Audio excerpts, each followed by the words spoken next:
শুরু করছি ইসমানী মির্জাপুর শুভরাত্রি।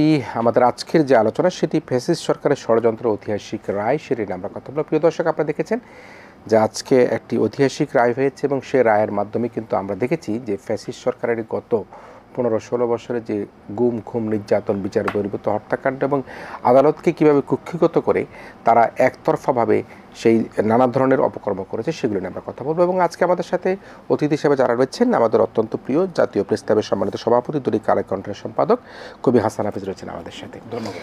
এবং আরেকজন রাজনীতি বিশ্লেষক, অতীশ দিবঙ্কর বিজ্ঞান ও প্রযুক্তি বিশ্ববিদ্যালয়ের শিক্ষক, বিএনপি নেতা জনাব মোশাররফ আহমেদ ঠাকুর রয়েছেন আমাদের সাথে। দুজনকে স্বাগত জানাচ্ছি আমাদের আজকের আয়োজন। প্রিয় দর্শক, আমরা বলছিলাম যে আজকের যে আয়োজনটি সেই আয়োজনটি আমাদের হচ্ছে কি ফ্যাসিস্ট সরকারের ষড়যন্ত্র এবং ঐতিহাসিক রায় নয়। আমি হাসান ভাই আপনাকে দিয়ে শুরু করতে চাই। 21শে আগস্টে যে গ্রেনেড হামলা মামলা, অত্যন্ত বিতর্কিত যে মামলা, সেই মামলার বিএনপি ভারপ্রাপ্ত চেয়ারম্যান জনাব তারেক রহমান সাহেব সহ উচ্চ আদালত থেকে খালাস পেয়েছেন যারা সেখানে অভিযুক্ত ছিলেন এবং এই বিষয়ে স্বস্তি প্রকাশ করেছেন বিএনপির মহাসচিব ফখরুল ইসলাম আলমগীর। তিনি তার বিবৃতিতে বলেছেন যে ফ্যাসিস্ট সরকারের যে রাজনৈতিক উদ্দেশ্য প্রণোদিত ছিল এই মামলা, সেটি কিন্তু আজকের রায়ের মাধ্যমে প্রমাণিত হয়েছে এবং তিনি দেশবাসীর কাছে, তার দলের নেতাকর্মীদের কাছে শুকরিয়া আদায় করে দোয়া করবার জন্য অনুরোধ করেছেন। তো আমি যেটা শুরুতে বলেছিলাম যে গত 15-16 বছরে আমরা দেখেছি, নিশ্চয়ই আলোচনা আমাদের আসবে, যে একজন ন্যায়সঙ্গত একজন রায় দিবার জন্য তাকে দেশ থেকে কীভাবে চলে যেতে হয়েছে, একজন সাবেক বিচারপতিকে কীভাবে দেশ থেকে বের করে দেওয়া হয়েছে। ঠিক একই ঘটনায় কিন্তু আমরা দেখেছি বিএনপির ভারপ্রাপ্ত চেয়ারম্যান জনাব তারেক রহমানের ক্ষেত্রে ঘটেছে। তাকে কিভাবে রাজনীতি থেকে দূরে রাখা যায়, দেশের মানুষ থেকে দূরে রাখা যায়, সকল কিছু কিন্তু তার মধ্যে চাপ সৃষ্টির চেষ্টা করেছে। কিন্তু আজকে যে ঐতিহাসিক রায়ের মধ্যে আজকে এটা সুরাও হয়ে গেল যে এই ধরনের কোনো ঘটনার সাথে তারেক রহমান এবং তাদেরকে যারা মামলা জড়ানো হয়েছে তারা আসলে সম্পৃক্ত ছিলেন না। আপনার বিশ্লেষণ কি? এটা একটা প্রতিহিংসা ছিল, এটা প্রমাণিত হয়েছে, তাই না? আমরা যদি আইনগত প্রক্রিয়াগুলিও দেখি, এই যে দ্বিতীয়বার সাক্ষী নেওয়া হয়েছে সেটাও তো একটা নজিরবিহীন। এটা 400 বছরের ইতিহাস। আইনজীবীরা বলেছেন যে এটা হয়নি। তারপর শেখ হাসিনা তার জবানবন্দিতেও তারেক রহমানের নাম বলেননি। ফলে এটা একটা যে তারেক রহমান তার প্রতিক্রিয়া যথার্থই বলেছেন যে সত্যের সৌন্দর্য হচ্ছে এটা যে প্রতিষ্ঠিত হয়, ফুটে বেরোয়, তাই না? সেটা আমরা দেখতে পাচ্ছি। কিন্তু এর মধ্যে তো অনেক ক্ষতিও হয়ে গেছে, অনেকে মারাও গেছে। তারপরে এই যে লুৎফুজ্জামান বাবর স্বরাষ্ট্র প্রতিমন্ত্রী ছিলেন, দীর্ঘকাল কারাভোগ করতে হয়েছে তাকে। সৌভাগ্য যে তিনি বেঁচে আছেন, এখন মুক্তি পাবেন। তো এই এমন একটা প্রেক্ষাপটে এই রায়টা হলো যখন কিন্তু বাংলাদেশ ভারত সম্পর্কটা একটা টানাপোড়েনের মধ্যে দিয়ে যাচ্ছে।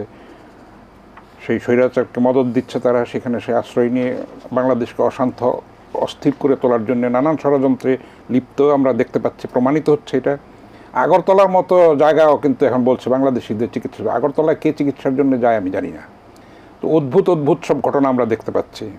মানে একটা ষড়যন্ত্র এবং অস্থিরতা তৈরির যেই অপচেষ্টা, নতুন আমরা জিনিস দেখছি। অন্তর্বর্তী সরকারকে নষ্ট করার জন্যে, ব্যর্থ করার জন্যে, ছাত্র জনতার সর্বপ্লাবী যে গণ অভ্যুত্থান সেটাকে ধ্বংস করে দেওয়ার জন্য, সেটার স্পিরিটটাকে নষ্ট করার জন্যে আমরা অভিনব সব আন্দোলন দেখতে পাচ্ছি। আমরা দেখতে পেয়েছি জুডিশিয়াল কু, দেখতে পেয়েছি আনসার বিদ্রোহ, গার্মেন্টস, তারপরে সচিবালয়, আনসার, নানান ধরনের নতুন জিনিস আমরা বাংলাদেশের ইতিহাসে কখনো দেখিনি। তারপরে আবার বহিষ্কৃত যে ইসকন নেতা, তাকে নিয়ে যেসব তোলপাড় চলছে, বাংলাদেশ শাখা ইসকনের তাকে ওন করে না, কিন্তু ইন্ডিয়ান ইসকন তাকে নিয়ে মাথা ব্যথা করছে। এগুলি কিন্তু কঠোর ভাষায় আমাদের প্রতিবাদ করতে হবে এবং আমাদের মেরুদণ্ড আমাদের সোজা রাখতে হবে। ভারতে কিন্তু অপপ্রচার চলছে, মিডিয়া চলছে, ভারতের শিল্পী সাহিত্যিকরাও কিন্তু আমাদের এই বিপ্লবকে নস্যাৎ করার জন্য চেষ্টা চালিয়ে যাচ্ছে। সেই প্রেক্ষাপটে এই রায়টা এসছে এবং এটা সত্যের পথে আমরা এগিয়ে যাচ্ছি। আমরা একটা স্থিতিশীলতার দিকে এগিয়ে যাচ্ছি এবং ছাত্র জনতার 18 কোটি মানুষের দায়িত্ব এটাকে সফল করে তোলা এবং এটা সংহত করা। এই বিপ্লবটা যেন দীর্ঘস্থায়ী হয় এবং এটা যেন নস্যাৎ না হয়ে যায়, সেটার জন্য রুখে দাঁড়ানোর জন্য আমাদের সবারই দায়িত্ব আছে। জি, মোশাররফ ভাই আপনার কাছে একটু আসি। সেটি হচ্ছে যে আসলে নানা বিশ্লেষণ আছে এবং যেটি কবি হাসান হাফিজ ভাই বললেন সেটি হচ্ছে যে এটা একটা ঐতিহাসিক রায় এবং বাংলাদেশে শুধু এটি নয়, নানা ক্ষেত্রে নানা ষড়যন্ত্র এখানে চলছে। এবং তিনি বললেন যে ইসকনকে, বাংলাদেশের যে ইসকন, সে ইসকন ওন করে না, কিন্তু পার্শ্ববর্তী দেশ তাকে নিয়ে মাতামাতি করছে। তিনি কয়েকটা উদাহরণ দিয়েছেন। আমি যদি বলি, ট্রাম্পের বিষয়ে কিন্তু সাবেক পতিত প্রধানমন্ত্রী আসবার চেষ্টা করেছেন। তিনি তার ভয়েস মেসেজে, যেটি আমরা লিক আউট হতে দেখেছি, তিনি বলেছেন টুক করে ঢুকে পড়বে, নানা কিছু করেছেন। প্রবাসী সরকার করবার কথাও আমরা যখন ডক্টর ইউনূস দায়িত্বভার গ্রহণ করেন তখন আমরা শুনেছি। আমরা আজকে যে ঐতিহাসিক রায়টি হলো, সে রায়টি নিয়ে যদি বিশ্লেষণ করি, তার আমরা তারেক রহমান সাহেবের কথা যদি বলি, যখন তিনি তাকে বাংলাদেশ থেকে যেতে হলো, তিনি বিদেশে ছিলেন, আমরা এমনও সময় দেখেছি তার জন্য একটা ন্যায্য রায় করা হয়েছে, সে রায়ের জন্য সেই বিচারককে কিন্তু দেশ থেকে পালিয়ে যেতে হয়েছিল। আমরা এমনও দেখেছি যে তার ভাষণ, তার বক্তব্য কোনো টেলিভিশন, কোনো গণমাধ্যমে প্রকাশ করা যাবে না, প্রচার করা যাবে না। একুশে টেলিভিশন দেখেছি, তার প্রচার করবার জন্য একুশে টেলিভিশনের যিনি তখন প্রধান ছিলেন জনাব সালাম সাহেব, তাকেও কিন্তু নানাভাবে গ্রেপ্তার, হামলা মামলার মধ্যে পড়তে দেখেছি। আমি যে বিষয়টি বলতে চাই, বিএনপির আইনজীবী কায়সার কামাল তিনি একটা মোটা দাগে কথা বলেছেন, আমি সেই কথাটা তার কোট আনকোট করে বলছি। ব্যারিস্টার কায়সার কামাল তিনি বলেছেন আজকের এই মামলার রায় প্রসঙ্গে, এই মামলার মোট 4টি চার্জশিট দেওয়া হয়েছে। প্রথম 3টি চার্জশিটে তারেক রহমানের নাম ছিল না। তিনি বলছেন কি, আইনজীবী কায়সার কামাল, ব্যারিস্টার কায়সার কামাল বিএনপির যিনি আইনজীবী ফোরামের যিনি মহাসচিব, প্রথম 3টি চার্জশিটে তারেক রহমানের নাম ছিল না। শেখ হাসিনা ক্ষমতা আসার পর চতুর্থ চার্জশিটে তারেক রহমানের নাম, যেটা হাসান ভাই বলছিলেন যে নাম অন্তর্ভুক্ত করেন, আজ প্রমাণিত হয়েছে চার্জশিটে আইন বহির্ভূত ছিল, তাই চার্জশিটে যাদের নাম অন্তর্ভুক্ত ছিল তারাই মামলা থেকে খালাস পেয়েছে। মানে কি আশ্চর্য ব্যাপার যে মামলায় কোথাও কোনো নাম নাই, 3বার নাম নাই, চতুর্থবার যখন তিনি প্রধানমন্ত্রী হিসেবে দায়িত্বভার গ্রহণ করার পরে চতুর্থবারের চার্জশিটে তারেক রহমান সাহেবের নাম ধরে। এই যে একটি মামলা, প্রহসনের মামলা, যে মামলা আজকে ঐতিহাসিক রায়ের মধ্যে সারা দেশের মানুষের মধ্যে একটা শুকরিয়া আদায় হয়েছে, আপনি কীভাবে বিশ্লেষণ করবেন? ধন্যবাদ কিরণ ভাই আপনাকে, আপনার দর্শক শ্রোতা, অপর বিজ্ঞ আলোচক কবি হাসান হাফিজ। দেখুন, যে আমি আপনাকে বলি যে 1/11-এর সময় যিনি তৃতীয়বার যিনি মামলাটি এই তদন্ত করেন, তার নাম ছিল এএসপি ফজলুল কবির। তিনি একজন বিখ্যাত নৌ কমান্ডো, মুক্তিযোদ্ধা, চাঁদপুর বাড়ি। আমি তাকে চিনতাম, মোট হবিগঞ্জ উনি ওসি ছিলেন 92-93-তে এই সময়ে। তো এই ভদ্রলোক নির্ভীক, তো তিনিও খুব সিরিয়াসলি এই মামলাটা তদন্ত করেন এবং তার সাথে আমার বহুবার কথা হচ্ছে। তিনি রিটায়ারমেন্টে আছেন এখন, রিটায়ারমেন্টের পরে। তো বলছে ভাই, তখনও ওই সরকার 1/11 সরকার কোয়ার্সিভ ছিল বিএনপির প্রতি, খুব নিপীড়নমূলক ছিল, যে তারেক রহমানের কোনো সংশ্লিষ্টতা আছে কিনা, আমাদের অন্যান্য বিএনপি নেতাদের কোনো সংশ্লিষ্টতা আছে কিনা, এইটা তারা দেখেছে। কিন্তু বলছে যে না, কিছুই ছিল না। যার ফলে তিনি তৃতীয়বার চার্জশিট দেন, সেখানে তারেক রহমানের নাম ছিল না, হারিস চৌধুরীর নাম ছিল না, লুৎফুজ্জামান বাবর এদের নাম ছিল না, বুঝছেন? তো এইটা মামলা প্রায় কতজন, 64 জন সাক্ষী হয়ে যাওয়ার পরে শেখ হাসিনা আবার এটাকে উদ্যোগ নেন যে মামলাটি আবার ইনকোয়ারি হবে, পুনঃতদন্ত হবে। এবং পুনঃতদন্তে নিয়ে যে মুফতি হান্নানকে 100 কতদিন রিমান্ডে রাখার পরে তারেক রহমানের নাম বলানো হয়। এবং এই নামগুলি যে বলানো হয়, এই নামগুলিতে কিন্তু কোনো ডেট নাই, স্থান আছে, কোনো ডেট নেই, সময় নাই, এইভাবে নামগুলি বলানো হয়। এবং মুফতি হান্নান যখন যে 342-এ যখন রিট্রেক করতে যান, মানে ফৌজদারি কার্যবিধি 342-এ রিট্রেক করা যায়, মানে এটাকে রিট্রেকের বাংলা হচ্ছে প্রত্যাহার করা যায়, জবানবন্দি। তো তখন তাকে তড়িঘড়ি করে অন্য মামলায় তাকে আসায় ফাঁসি দিয়ে দেওয়া হয়। তো এই যে, এবং কাকে দিয়ে দেওয়া হলো, এই নামটা আনানো হলো, তার নাম হলো কাহার আকন্দ, আব্দুল কাহার আকন্দ। তিনি 2008 সালের নির্বাচনে আওয়ামী লীগ থেকে এমপি হতে চেয়েছিলেন, অবসরপ্রাপ্ত। তো তাকে এএসপি কাহার আকন্দকে এমপি না বানিয়ে আওয়ামী লীগ তাকে এসপি বানালো, এবং এসপি বানিয়ে তাকে কি বলে, তাকে তারেক রহমানের নাম যুক্ত করা হলো। এবং আপনি দেখবেন যে আমিডামি নির্বাচনে 2024 সালে কাহার আকন্দকে আওয়ামী লীগ এমপি বানিয়েছে। তো আমার মনে হয় যে বাংলাদেশের মানুষের কারো বুঝতে বাকি ছিল না যে কাহার আকন্দকে এমপি না বানিয়ে এসপি বানিয়েছে কি জন্য, এবং পরবর্তীতে আবার এমপি বানালো। তো এই চার্জশিটটার গ্রহণযোগ্যতা ছিল না, 1। 2 নম্বর হচ্ছে, আমি আপনাকে বলি যে এটা এর আগেও আমরা অনেক, তারেক রহমান নিজে বলেছেন যে এই 21শে আগস্ট গ্রেনেড হত্যা ঘটনাটি সত্য, ঘটনাটি তো সত্য, ঘটনাটি ঘটেছে। কিন্তু এই ঘটনাটার পটভূমি হচ্ছে যে ওই দিন ইত্তেফাকে যে আজকের দিনের অনুষ্ঠান এই নামে একটা কলাম হয়, এই কলামে লেখা আছে যে বিকালে 3টার সময় মুক্তাঙ্গনে আওয়ামী লীগের জনসভা।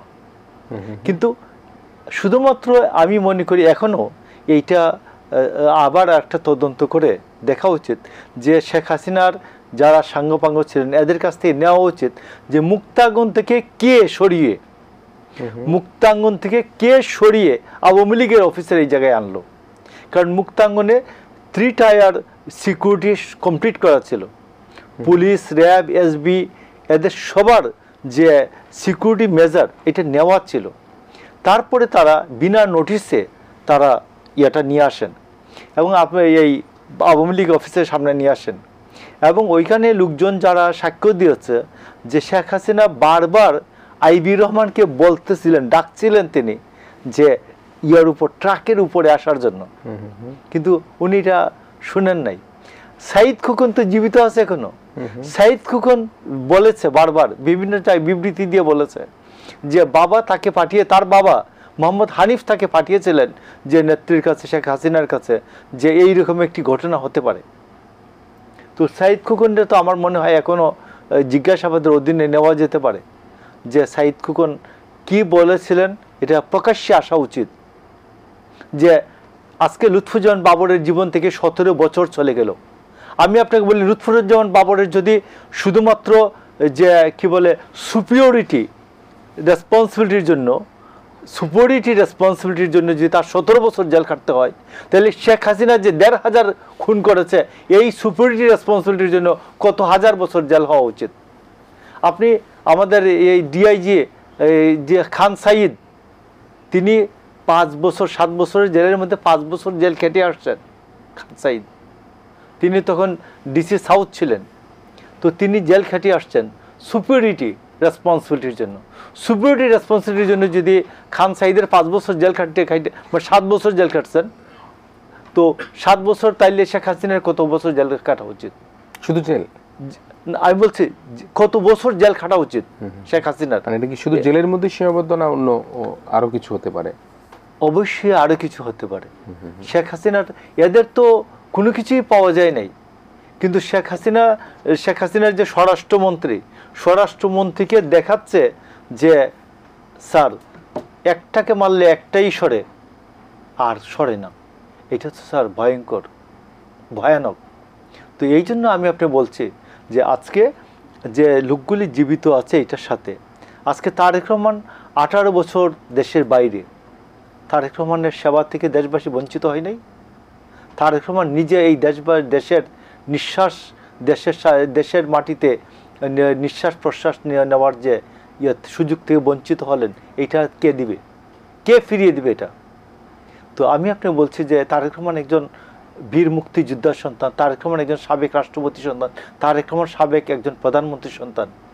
বাংলাদেশে আর কোনো বীরুত্তম বাংলাদেশের রাষ্ট্রপতি হওয়ার সুযোগ নাই।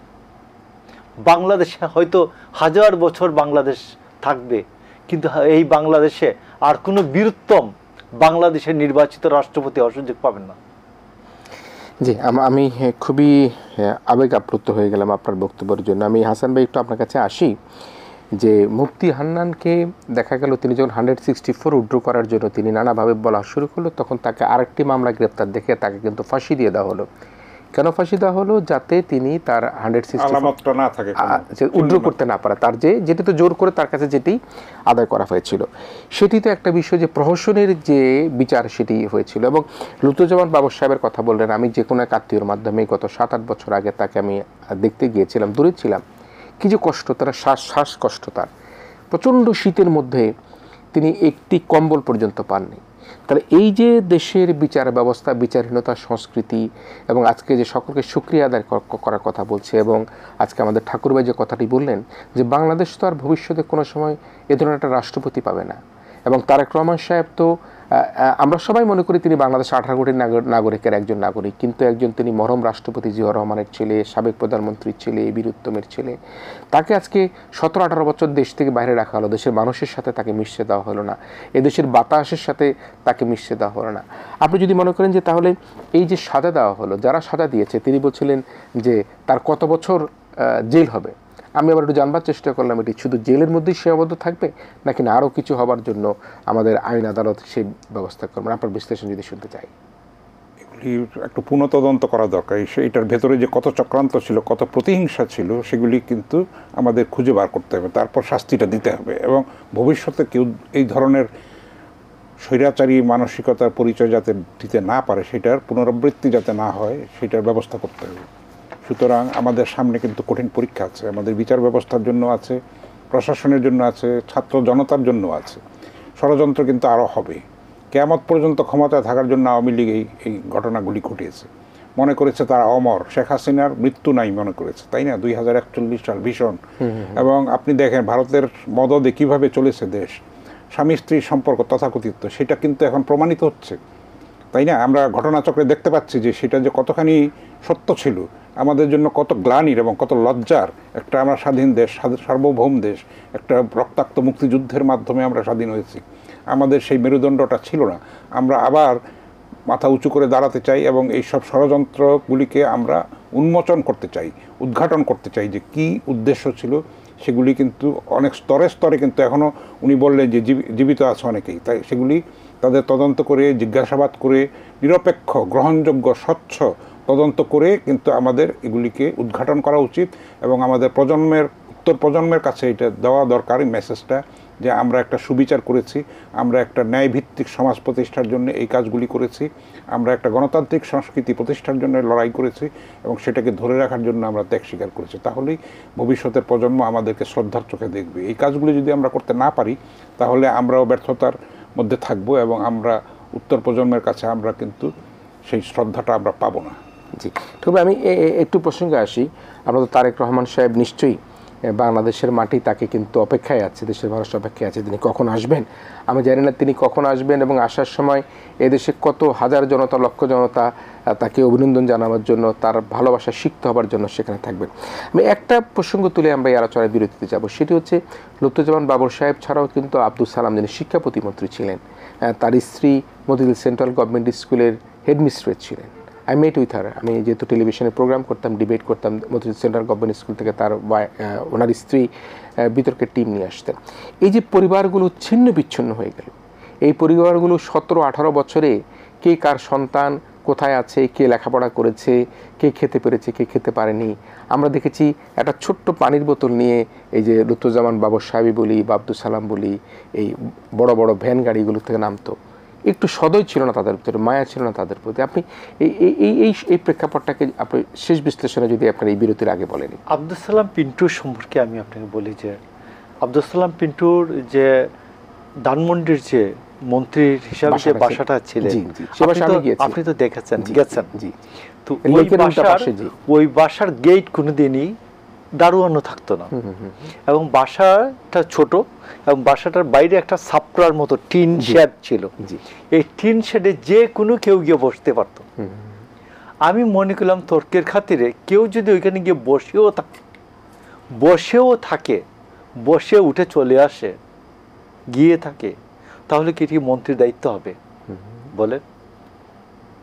এইখানে আপনাদের যে এই যে সামনে যে এই যে রিসিপশনে কেউ যদি আইসা কিছুক্ষণ বসে থেকে চলে যায়, তাহলে আমাদের এই এটিএন বাংলার মালিক মাহফুজুর রহমান কি দায়ী হবেন?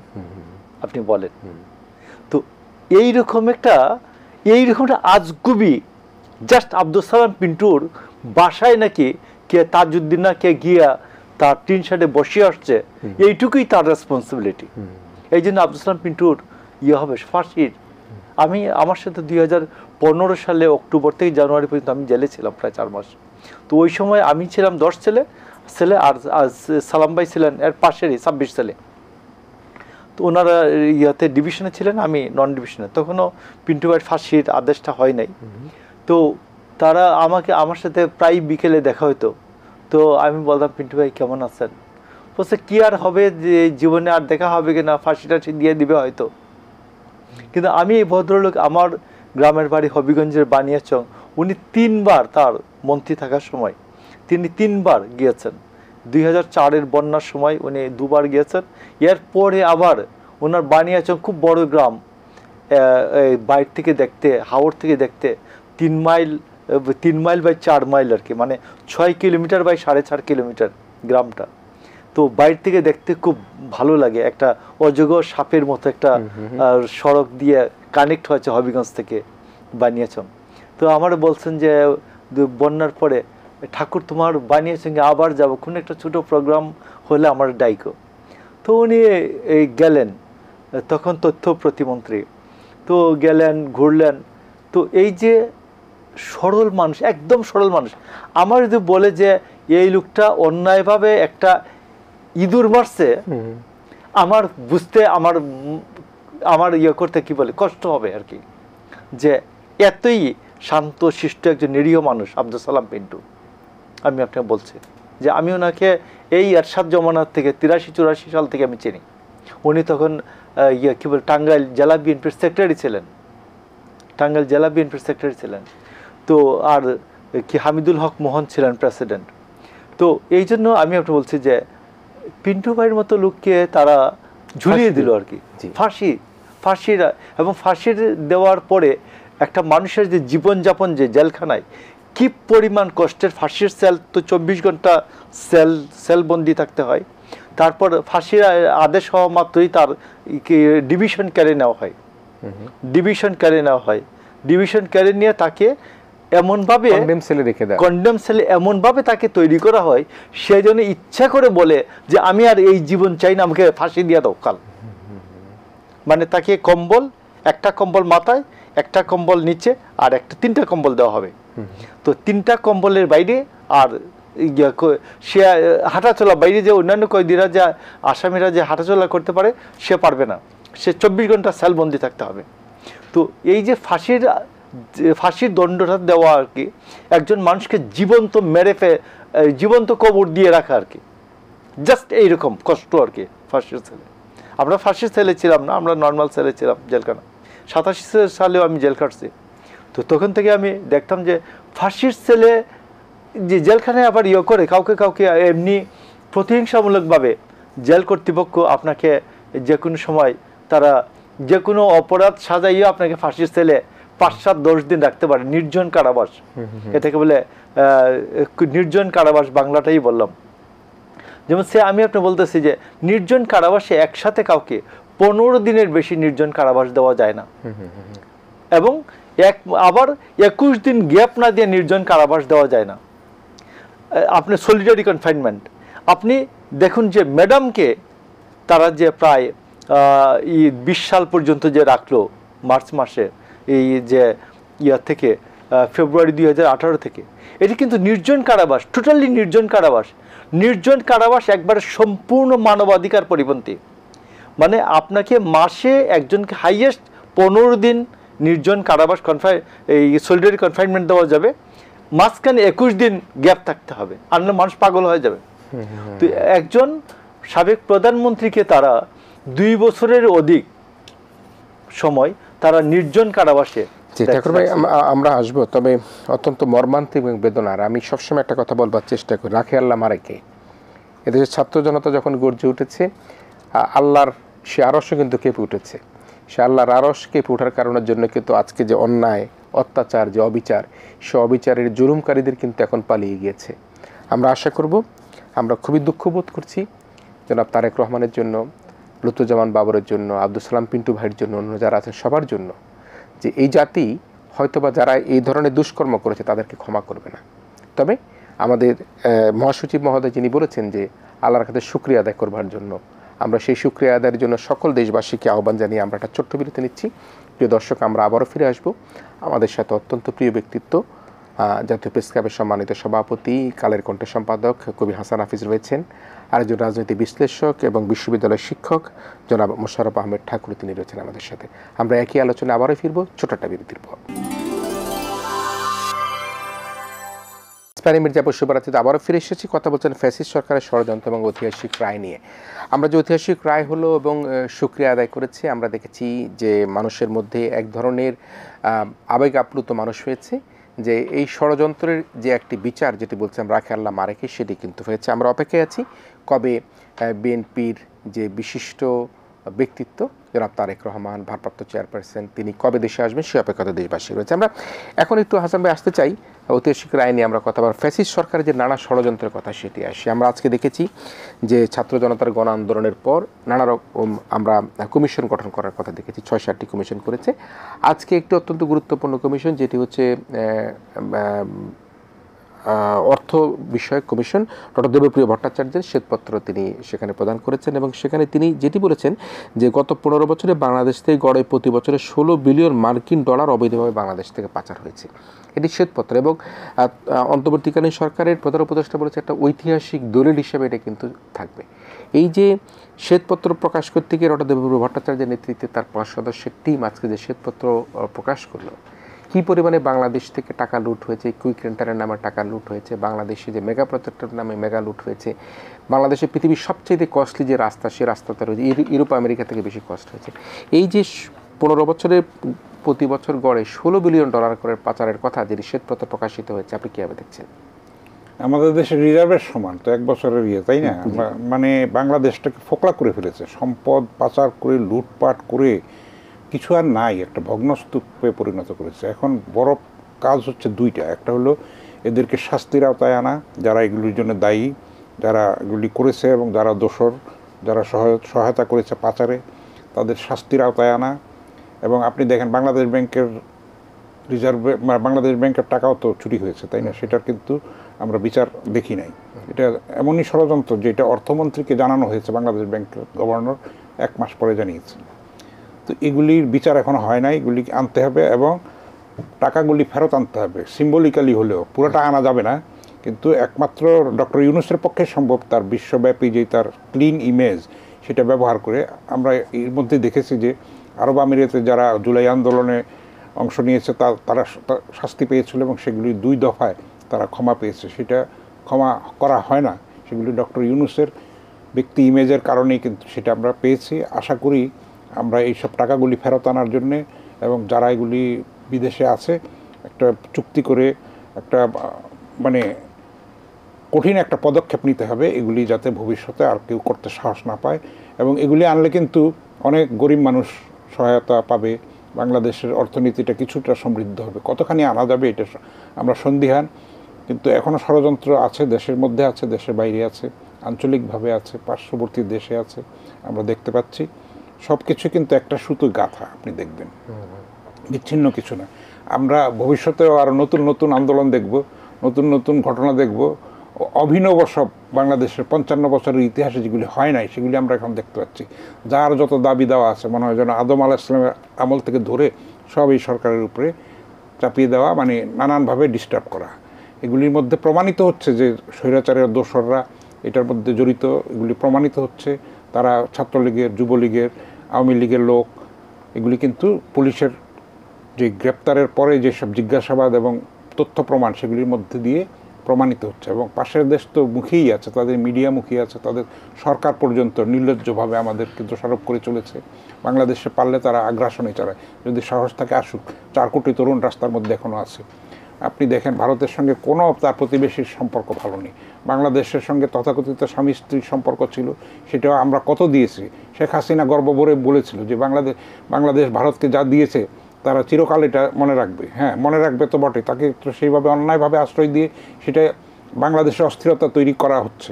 আপনি তিব্বতে দালাই লামাকে আশ্রয় দেওয়া, শেখ হাসিনাকে আশ্রয় দেওয়া কিন্তু কোনোভাবে এক নয়। বাংলাদেশকে ডিস্টার্ব করার জন্য এটা করা হচ্ছে এবং এটা যত করতে থাকবে সম্পর্কটা সেইভাবে কিন্তু স্ট্রেন থাকবে।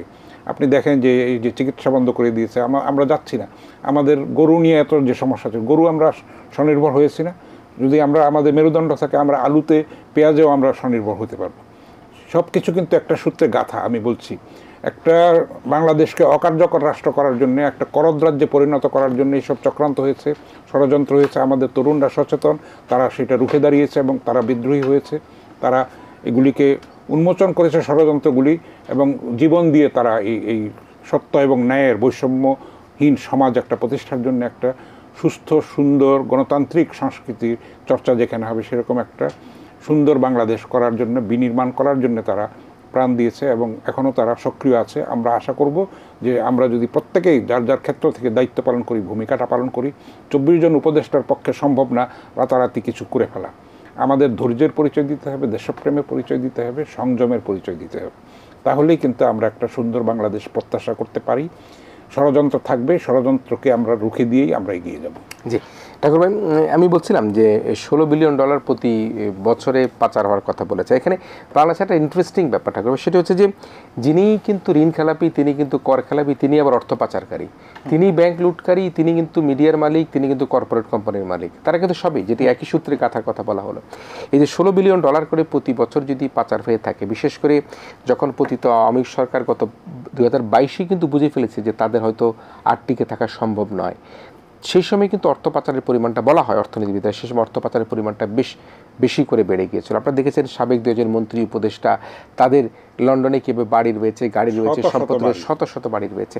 তো সে অবস্থায় যে শ্বেতপত্রটি ডক্টর দেবপ্রিয় ভট্টাচার্য আজকে জাতির সামনে দিলেন, সেটি কিন্তু প্রফেসর ডক্টর ইউনূস বললেন একটা ঐতিহাসিক দলিল হয়ে থাকবে।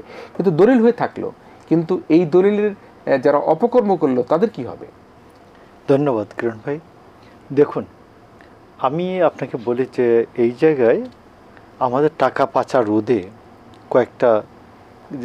কয়েকটা সংস্থা কাজ করে। একটা সংস্থার নাম হচ্ছে BFIU, Bangladesh financial intelligence unit, BFIU। তো BFIU কাজ করে বাংলাদেশ ব্যাংকের।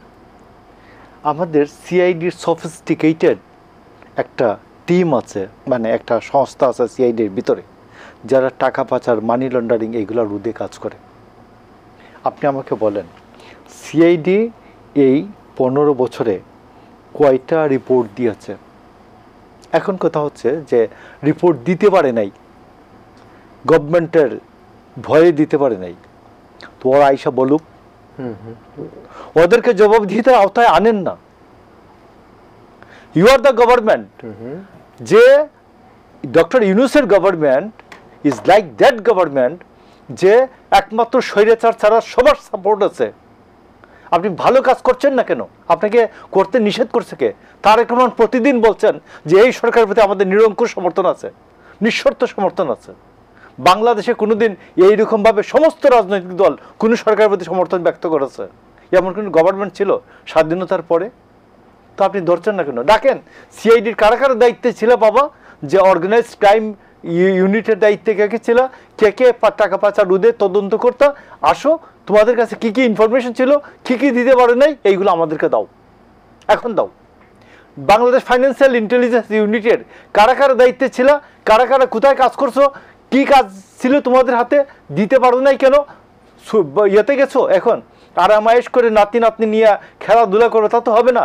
আইসে স্টেটমেন্ট দাও, এখানে দাঁড়াও, মুখামুখি দাঁড়াও, একটা কমিশন করে দেন, যে এই কমিশনের সামনে পাবলিকলি বলতে হবে। ATN-এর একটা ইয়ে করেন না, ATN-এর তো আমাদের অনেকগুলো চ্যানেল আছে, BTV-র অনেকগুলো চ্যানেল আছে, 2-3টে চ্যানেল আছে, চট্টগ্রাম অথবা BTV সংসদ চ্যানেল আছে, এদের সামনে পাবলিকলি স্টেটমেন্ট করেন যে কিভাবে আপনি এই টাকা পাচার রোধে কোন কাজ করতে পারেন নাই, কারা কারা কেন পারেন নাই, স্টেটমেন্ট করেন।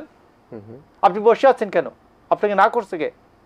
আমি আপনাকে বলছি, এটা রাষ্ট্রের দায়িত্ব। আপনাকে তো আরামায়েশ করতে দেওয়া হয় নাই, রাষ্ট্রের দায়িত্ব দেওয়া হয়েছে আপনি কাজ করার জন্য। আপনাকে আমি সমর্থন দিচ্ছি, আপনি কি আরাম করার জন্য?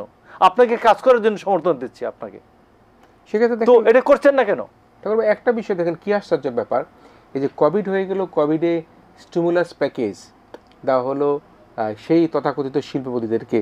স্টিমুলাস প্যাকেজে হাজার হাজার কোটি টাকার লোন নিল, সব টাকা কিন্তু বিদেশে পাচার করে দিল। সে টাকা ফেরত দেওয়ার নামে কোনো রকম কোনো নামগন্ধ নাই। আজকে একজন MP বলেন, একজন মন্ত্রী বলেন, একজন রাজনৈতিক নেতা বলেন, আওয়ামী লীগ রাজনীতি বলেন, প্রত্যেকেই কিন্তু নানাভাবে এই ঋণ নিয়ে সেই ঋণ থেকে একটি টাকাও কিন্তু সরকারকে পরিশোধ করেনি। আমরা পাচারের পাশাপাশি যদি আমরা দেখি যে কীভাবে ব্যাংকগুলোকে ফোকলা করে দিল, 6টি ব্যাংককে কীভাবে খালি করে দেওয়া হলো, আমাদের রেমিটেন্স থেকে কীভাবে বন্ধ করে দেওয়া হলো, সে অবস্থা যদি আমরা এই শেষ আলোচনা যদি আসি, যে এই যে ঋণ খেলাপি যারা, তাদেরকে কী করা দরকার? ঋণ খেলাপিদের সম্পর্কে আপনি একেবারেই পরিষ্কারভাবে বলবেন যে ঋণ খেলাপি, আমি ঋণ আদায় করতে পারি না পারি, বাট তুমি আরাম করতে পারবে না। তুমি আরাম করতে পারবে না। যেমন অস্ট্রেলিয়ানরা, আমি জানি যে নেদারল্যান্ডের কোন জায়গায় গিয়ে ইয়ে করছিল, অস্ট্রেলিয়ারকে একটা বিশাল টাকা পয়সা নিয়ে নিজেকে দেউলিয়া ডিক্লেয়ার করে অস্ট্রেলিয়া গিয়ে নিচে এই আন্ডারগ্রাউন্ডের বাড়িঘর কিনে আরামে ছিল, ওখান থেকে ধরে নিয়ে আসছে। আপনি ধরে নিয়ে আসবেন, ক্লিন কাট ধরে নিয়ে আসবেন, এবং এদের ইনএবসেন্সিয়া ট্রায়াল হবে। ইনএবসেন্সিয়া ট্রায়াল করে তারপর এদেরকে ধরে আনার ব্যবস্থা করবেন।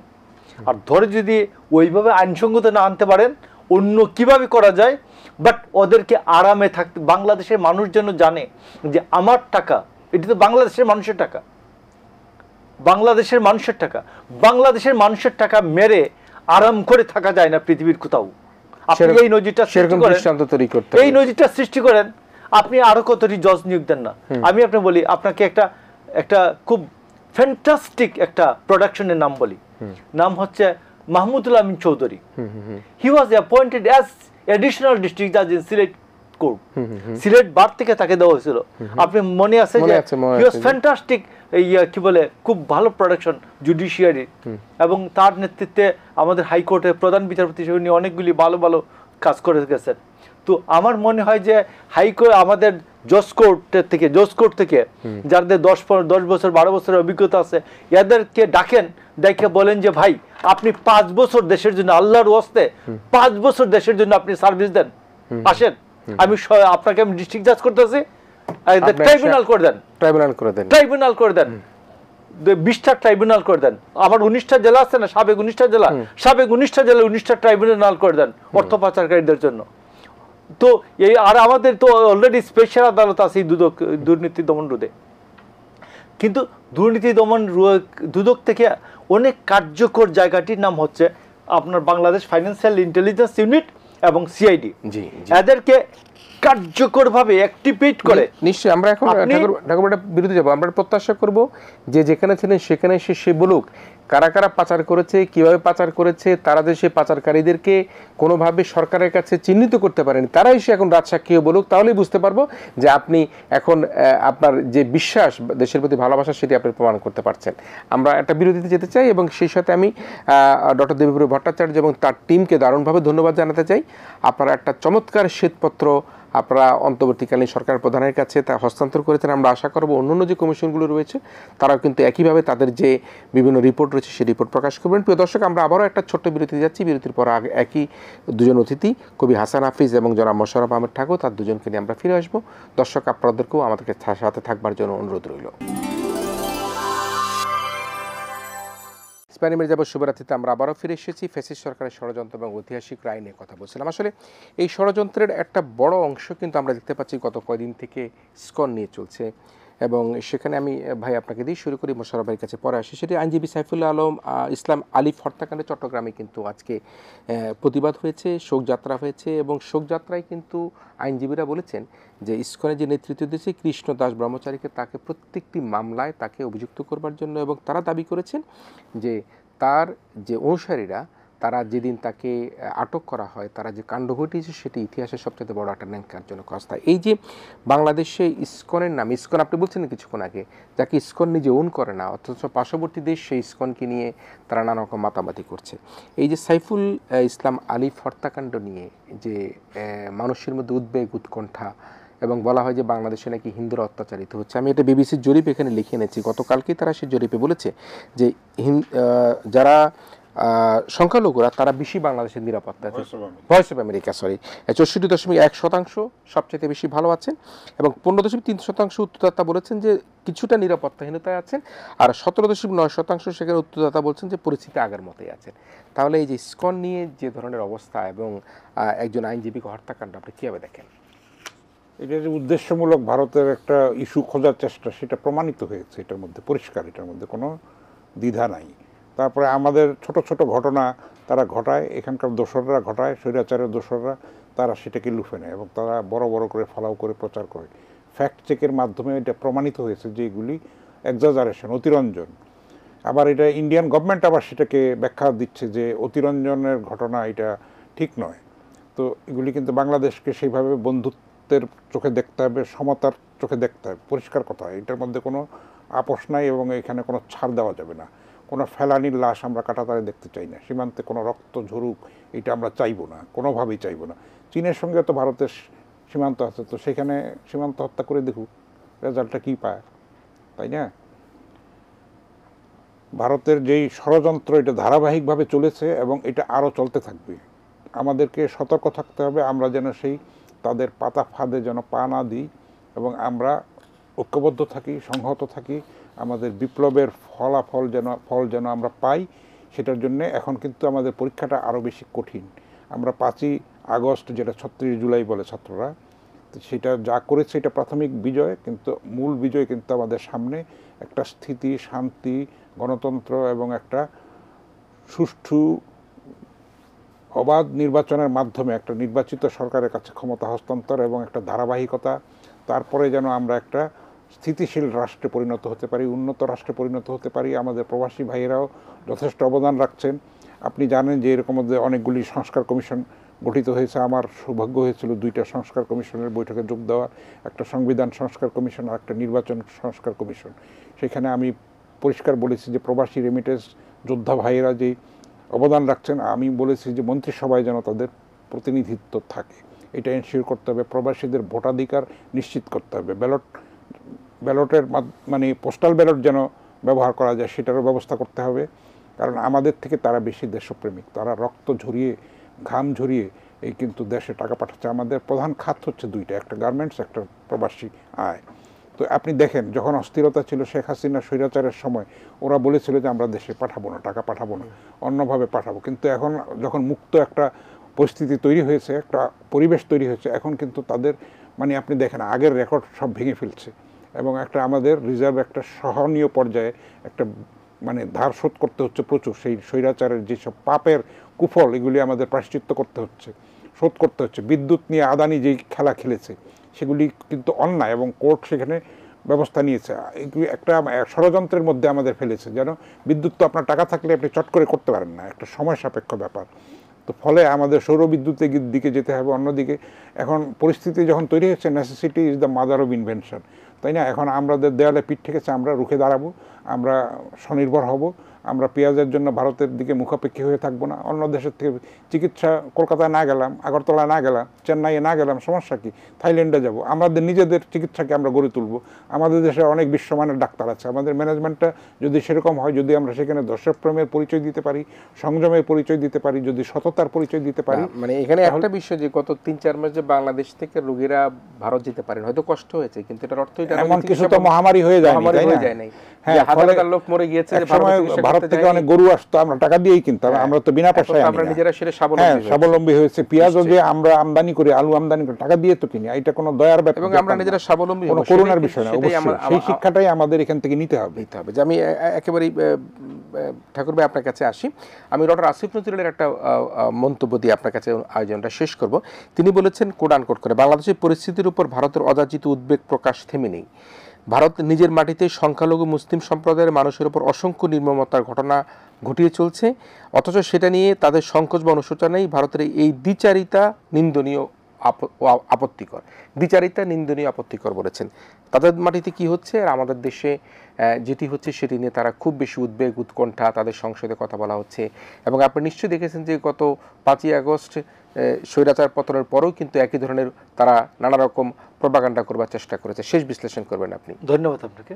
আসিফ নজরুলের এই কথাটার সাথে আমি একমত, এবং তিনি মন্ত্রিসভায় থেকে, মানে উপদেষ্টা পরিষদের থেকে এইরকম একটি কথা বলার জন্য তাকে আমি অবশ্যই ধন্যবাদ জানাই।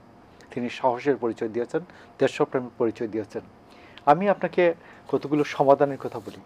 সেটা হলো, ভারতে নাকি 3 লক্ষ ভুয়া চিকিৎসক আছে। আচ্ছা, এই 3 লক্ষ ভুয়া চিকিৎসকের ম্যাক্সিমামই হচ্ছে বিদেশি, আমাদের পার্শ্ববর্তী রাষ্ট্র থেকে যারা যায় এদের জন্য এরা ব্যবহার করে। তো আমি আপনাকে বলি যে মাহাথির মোহাম্মদ যেভাবে বিদেশে না গিয়ে নিজের দেশের চিকিৎসা ব্যবস্থা গড়ে তুলেছিলেন, আমরা ঠিক এইভাবে আমরা যারা একটু সচ্ছল শিক্ষিত, আমরা তো মানুষকে এইভাবে উদ্বুদ্ধ করতে পারি, আসুন আমাদের চিকিৎসাটা আমরা নিজ দেশে নেই। নাম্বার 2 হচ্ছে, আমাদের বিদেশে প্রচুর প্রবাসী নামি দামি চিকিৎসক আছেন। আমরা এদেরকে বলতে পারি যে আসুন দেশের জন্য, দেশের মানুষের জন্য নিজের একটু অবদান রাখুন।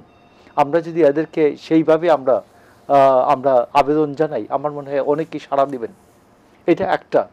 আরেকটা হচ্ছে যে, আমি আপনাকে বলি যে ভারত আমাদের দিকে, ইন্ডিয়া আমাদের চোখ রাঙানোর কিছু নাই। সে এত সমস্যাগ্রস্ত একটা রাষ্ট্র। আসাম সমস্যাগ্রস্ত, মণিপুর সমস্যাগ্রস্ত, সে ওই জায়গায় ঝামেলা থামাইতে পারে না। হায়দ্রাবাদ সমস্যাগ্রস্ত, পাঞ্জাব সমস্যাগ্রস্ত, অরুণাচল সমস্যাগ্রস্ত, বাংলাদেশের দিকে আসে চোখ রাঙাতে, তো নিজেরই তো ঠিক নাই, নিজেরই অখণ্ডতার ঠিক নাই। তো সেই সমস্যা আমার মনে হয় ভারতের নিজের বোঝা উচিত তার নিজের সমস্যাটা কত বড়। তো অন্যদিকে নাক না গলিয়ে বাংলাদেশে আবহমান কাল থেকে আমরা সাম্প্রদায়িক সম্প্রীতির মধ্যে বসবাস করছি। আমাদের বন্ধুরা, হিন্দু অনেক বন্ধু আছেন আমি জানি, যে যাদের 1 টাকার সম্পত্তিও এরা ভারতে করেন নাই, এমন আমি অনেককে চিনি। তো সেই কারণে আমি অন্যান্য হিন্দু পরিবারগুলিকে বলবো যে এটাকে নিজের দেশ মনে করুন, আস্থা ফিরিয়ে আনুন, বিশ্বাস করুন আপনার প্রতিবেশীকে। আমরা আপনার ভাই, আমরা আপনার বন্ধু, আমরা আপনার প্রতিবেশী, আমরাই আপনার আপনজন। ইন্ডিয়াতে আপনার কোনো আপনজন নাই, ভারতে আপনার কোনো আপনজন নাই। আমি মনে করি সকল রাজনৈতিক দলগুলি, বিএনপি সহ সকল রাজনৈতিক দলগুলি হিন্দু সমাজের কাছে এই আবেদন জানাবেন। আর গভর্নমেন্টের প্রতি আমার একটা কথা হচ্ছে, আজকে এই কতদিন যে এই যে একটা গুরুত্বপূর্ণ সমস্যা, ইসকনকে নিয়ে, চিন্ময়কে নিয়ে যে সমস্যা হলো, আপনি ইন্ডিয়ান কি বলে হিন্দু নেতৃবৃন্দদেরকে ডাকেন নাই কেন? হিন্দু সমাজের নেতা যারা আছে, রানা দাশগুপ্তার থেকে আরম্ভ করে অন্যান্যদেরকে আপনারা ডাকেন নাই কেন? ডেকে বসেন নাই কেন? মন্ত্রী উপদেষ্টারা বসেন নাই কেন? প্রধান উপদেষ্টা বসেন নাই কেন? অন্যান্য যারা, ইভেন আসিফ নজরুলের একটা ভালো নাম দাম আছে, সবাইকে বিশ্বাস করে আসিফ নজরুল নিজেও তো ডেকে বসতে পারতেন যে আসুন আপনার কথা বলি আমি। অবিশ্বাসটা কিসের? ষড়যন্ত্র আপনার বাংলাদেশ, হিন্দুদের বাংলাদেশটা, মুসলমানদের শুধু বাংলাদেশ, হিন্দুদের বাংলাদেশ, সবার বাংলাদেশ, এটা সাম্প্রদায়িক সম্প্রীতির বাংলাদেশ। আসুন আমরা বাংলাদেশকে সবাই মিলে গড়ে তুলি, যে কোনো সমস্যা আমরা সবাই ঐক্যবদ্ধভাবে মোকাবেলা করি। এইটা সরকারের পক্ষ থেকে উদ্যোগ নিতে হবে। সকল রাজনৈতিক দলগুলি আস্থা বিশ্বাস ফিরিয়ে আনার উদ্যোগ নেবেন। আমার মনে হয় এই সাম্প্রদায়িক যে সমস্যা তৈরি করতে যাচ্ছে ইন্ডিয়া যে ইচ্ছাকৃতভাবে যে সমস্যাটি তৈরি করতে যাচ্ছে, এই সমস্যা কোনো সমস্যাই না। কারণ আমাদের এইখানে প্রায় এই সীমান্তে, আমাদের এই দেশে সবচেয়ে এই অখণ্ড যে পূর্ব ভারতবর্ষের মধ্যে, যে আমাদের উপমহাদেশের মধ্যে সবচেয়ে সাহসী মানুষের বসবাস হচ্ছে বাংলাদেশে। এই বাংলাদেশের দিকে চোখ রাঙিয়ে কোনো লাভ হবে না। নিশ্চয়ই আমি দারুণভাবে ধন্যবাদ জানাই যারা হাফিজ এবং যারা মোশাররফ আহমেদ ঠাকুর। আমরা যেটি বলছিলাম, এই বাংলাদেশ তো শুধুমাত্র একটি জাতিগোষ্ঠীর দেশ নয়, এখানে মুসলিম, হিন্দু, বৌদ্ধ, খ্রিস্টান যারা আজকে নৃতাত্ত্বিক গোষ্ঠী রয়েছে, প্রত্যেকেরই বাংলাদেশ, সকলেরই কিন্তু সমান অধিকার, এবং আমরা সে অধিকারে কাঁধে কাঁধ মিলে আমরা কাজ করতে চাই। তবে একটি কথা, শেষ কথা, আমি আমাদের দুজন অতিথির বক্তব্যের শেষ প্রান্তে এসে নিজে বলতে চাই, সেটি হচ্ছে আমাদের হয়তো 5ই আগস্টের মধ্যে দিয়ে মুক্তি মিলেছে, কিন্তু মুক্তির আন্দোলন কিন্তু আমাদের এখনও শেষ হয়নি। কারণ আমরা দেখতে পাচ্ছি পদে পদে বাংলাদেশকে কিন্তু টেনে ধরবার জন্য একটা অপচেষ্টা চালিয়ে যাচ্ছে দেশি বিদেশি শক্তি। আমরা সেই মুক্তির আন্দোলন চালিয়ে যাব, এবং আমরা মনে করি বাংলাদেশ একটা গণতান্ত্রিক সরকার, যেটি ভোটের অধিকারের মাধ্যমে বাংলাদেশের একটা জনগণের সরকার প্রতিষ্ঠা হবে, এবং সেই সরকারের মধ্যে দিয়ে বাংলাদেশের পিছিয়ে পড়া 16 বছরের যে লুটপাট হয়েছে, সেই লুটপাট থেকে বাংলাদেশ মাথা উঁচু করে আবার দাঁড়াবে। প্রিয় দর্শক, যারা তখন আপনারা আমাদের সাথে ছিলেন, আপনাদেরকে সবাইকে দারুণভাবে ধন্যবাদ জানিয়ে আমাদের আয়োজন এখানে শেষ করছি। আপনারা ভালো থাকবেন, সবাই মিলে ভীষণ ভালো থাকবেন।